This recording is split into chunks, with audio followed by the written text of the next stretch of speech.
Ok, estoy de acuerdo con ustedes. Sin embargo, cada una de las técnicas las tenemos que poner en un esquema de atención o tenemos que trabajar con un esquema que le dé orden a todas las acciones que estamos tomando a nivel terapéutico.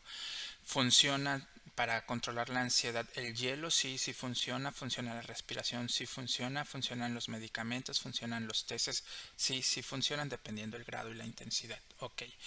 Sin embargo, tenemos que tener cuidado porque muchos colegas, psicólogos, pueden ser psiquiatras, pueden ser médicos generales, eh, le prestan atención solamente a los síntomas y las técnicas van dirigidas a la sintomatología, a controlar la sintomatología. Sin embargo, estas técnicas pueden tener un límite o tienen un límite a partir de que cuando ya llega el síntoma, ellos se apresuran a tomar una pastilla o a controlar la alimentación o a evitar el café o se meten en la tina de hielo. Funciona así, pero es el control de síntomas. Nosotros tenemos que hacer una estrategia. La diferencia entre las técnicas y la estrategia es que la estrategia tiene un número determinado de técnicas que al usarlo, al repetirlo, recuerda que tenemos en este enfoque de coach, tenemos que hacer repeticiones, tenemos que hacer entrenamiento, tenemos que practicar, practicar, para que llegado el momento de la crisis, la aplicación de las técnicas tengan una efectividad al 100%. Entonces, partamos de que uno, tenemos que atender los síntomas. Eso es real, eso es verdad. Y hay muchas evidencias sobre la eficiencia de las técnicas.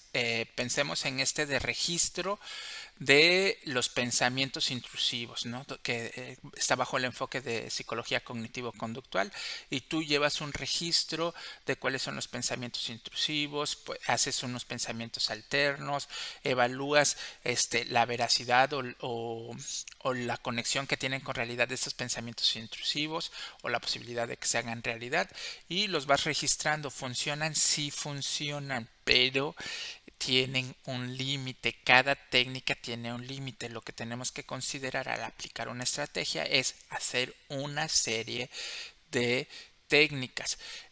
Yo practico mucho con este esquema, vamos, si ya está atendido por el psiquiatra, por el neurólogo, el neuropediatra o el paidopsicólogo o el paidopsiquiatra, si ya le recomendaron, por ejemplo, medicamentos, aquí vemos cómo hay estrategias de atención química o técnicas de atención química para la sintomatología. Entonces, dentro de los químicos entran los medicamentos, entra el té, entran el control de evitar la cafeína o la nicotina.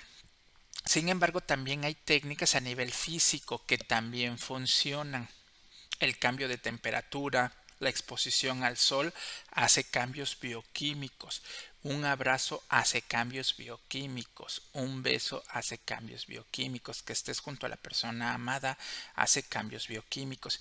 Y estas técnicas, si te das cuenta, vuelvo a insistir, se usan en el momento de la crisis. O sea, si tienes problemas para dormir, pues la gente toma un vasito de leche o se toma una pastilla o le pide a su esposa que le abrace o les pide al esposo que le abrace, se dan un baño de agua tibia, eso funciona, practican sus ejercicios de respiración, funcionan, sí, sí funcionan.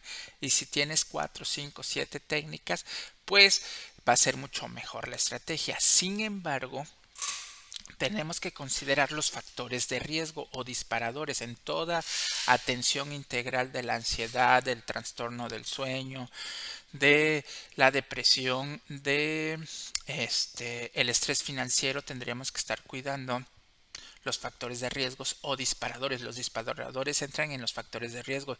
Un joven en el periodo de exámenes, el exponer frente a los compañeros del grupo, el bullying serían factores de riesgos.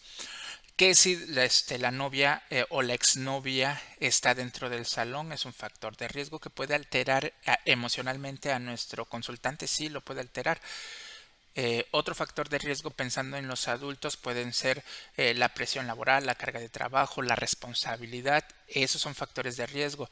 Ahora, factores de riesgos profesionales, el simple hecho de ser adultos o factores de riesgo en una ama de casa. En una ama de casa también tiene factores de riesgo, ¿no?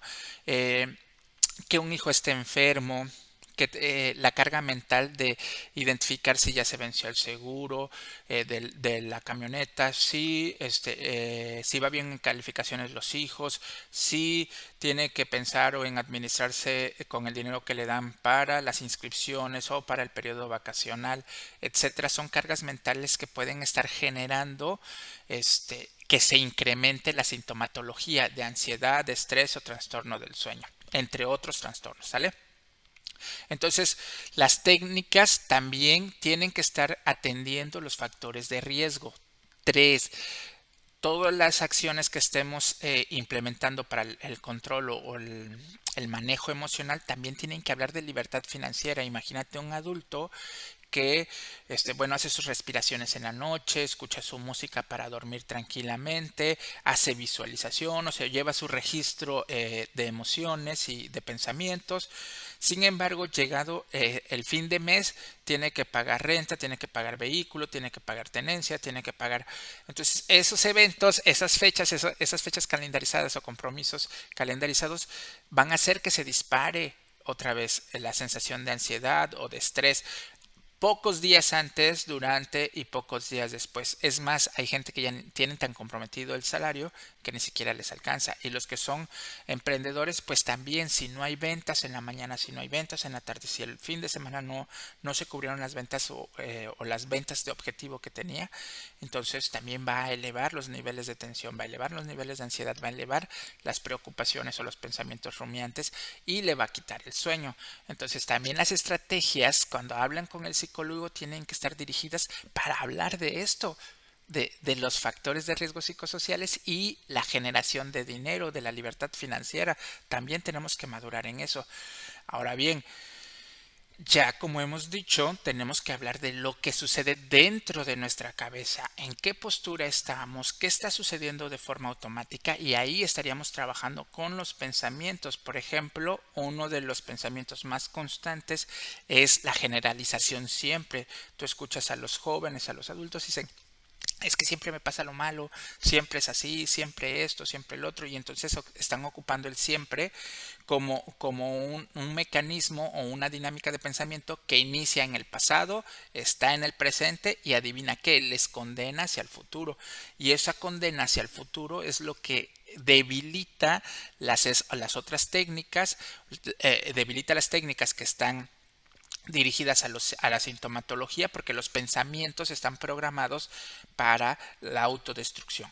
Y pensando en los sentimientos, pues están muy conectados. Sin embargo, sí hay técnicas dirigidas a lo vivencial, a conectarte con el cuerpo, a danzar, a checar el lenguaje del cuerpo, porque también la tensión se refleja en el cuerpo, también el insomnio se refleja en el cuerpo, también la ansiedad se refleja en el cuerpo. Entonces, chicos, cuando ustedes planteen una estrategia para sus consultantes, tendrán que considerar estos aspectos.